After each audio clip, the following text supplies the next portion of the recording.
যে লড়াইটা বাংলাদেশে দুঃখজনকভাবে হলো সত্য, আওয়ামী লীগের নেতৃত্বে 1965 থেকে 70-এ হয়েছে, ঠিক একই লড়াইয়ের পজিশনে আজকে আওয়ামী লীগ দখলদারের ভূমিকা এসছে, পাকিস্তানি হানাদারদের ভূমিকা এসেছে এবং 71-এর রাজাকার আলবদরের ভূমিকায় আজকে আওয়ামী লীগ অবতীর্ণ হয়েছে।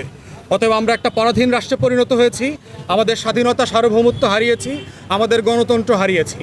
অতএব এখন থেকে এবি পার্টির পক্ষ থেকে আমাদের যে কর্মসূচি এবং লড়াই, সেটা হচ্ছে 70 সালের লড়াই। শেখ মুজিব যে লড়াইয়ে নেতৃত্ব দিয়েছে, এই লড়াইটাই হচ্ছে বাংলাদেশে আজকের লড়াই।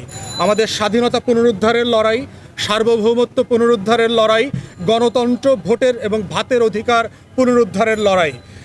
6 দফা কর্মসূচিতে 66-তে যে লড়াইয়ের কথা বলা ছিল, আজকের বাংলাদেশে প্রত্যেকটা লড়াই হচ্ছে সেই 60-এর দশকের লড়াই, নতুন মুক্তির লড়াই, যুদ্ধের লড়াই। মাথায় রাখবেন, 71 সালে একটা মুক্তিযুদ্ধে যে কথা বলা হয়, 71 সালে যুদ্ধ হয়েছে কিন্তু মুক্তি হয় নাই। মুক্তি না হওয়ার কারণে যেটা হয়েছে, বাকশালের প্রথম আমলে আমরা স্বাধীনতা হারিয়েছি, সার্বভৌমত্ব হারিয়েছিলাম, ভোটের অধিকার হারিয়েছিলাম। আওয়ামী লীগ এমন একটা অভিশপ্ত দল যে 75 সালে সে তাকে নিজেকে বিলুপ্ত করে দিয়েছে।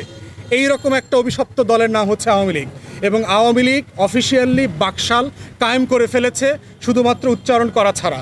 এবং আওয়ামী লীগের হাতে এখন নতুন বই আসছে, তারা বই দেখবেন, কয়দিন পরে পাবলিশ করবে, যে দ্বিতীয় বিপ্লবের রূপরেখা। এই বই লেখা হয়ে গেছে, পাবলিশ করা বাকি। অতএব বাংলাদেশের জনগণকে আপনাদের মাধ্যমে আমরা যে মেসেজ দিতে হয়, সেটা হচ্ছে আপনারা একটা পরাধীন জনগোষ্ঠী, আপনারা স্বাধীনতা এবং সার্বভৌমত্ব হারিয়েছেন। ফেলানির লাশের মতো কাঁটাতারে বাংলাদেশের গণতন্ত্র ঝুলে গেছে। অতএব আগামী দিনের লড়াই হচ্ছে মুক্তির লড়াই, স্বাধীনতার লড়াই। এটা কোনো দলের লড়াই না, বিএনপির লড়াই না, অথবা এবি পার্টির লড়াই না। এই লড়াইটা আমাদের মুক্তিকামী মানুষের লড়াই। আপনাদেরকে সিদ্ধান্ত নিতে হবে, আপনারা কি এই দেশে পরাধীন হয়ে বেঁচে থাকবেন, না স্বাধীনভাবে নাগরিক হয়ে বাঁচবেন। এই লড়াইয়ে অংশগ্রহণ করবেন।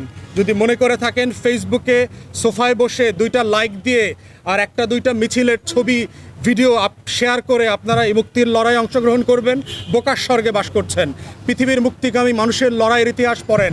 ফিলিস্তিনে দেখেন, 70 বছর ধরে তারা লড়াই করছে, স্বাধীনতার লড়াই, লম্বা লড়াই।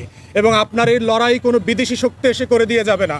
বিদেশিরা আপনার পক্ষে থাকবে, আপনার গণতন্ত্রের লড়াই আপনাকে সাহায্য করবে সরাসরি অথবা পরোক্ষভাবে।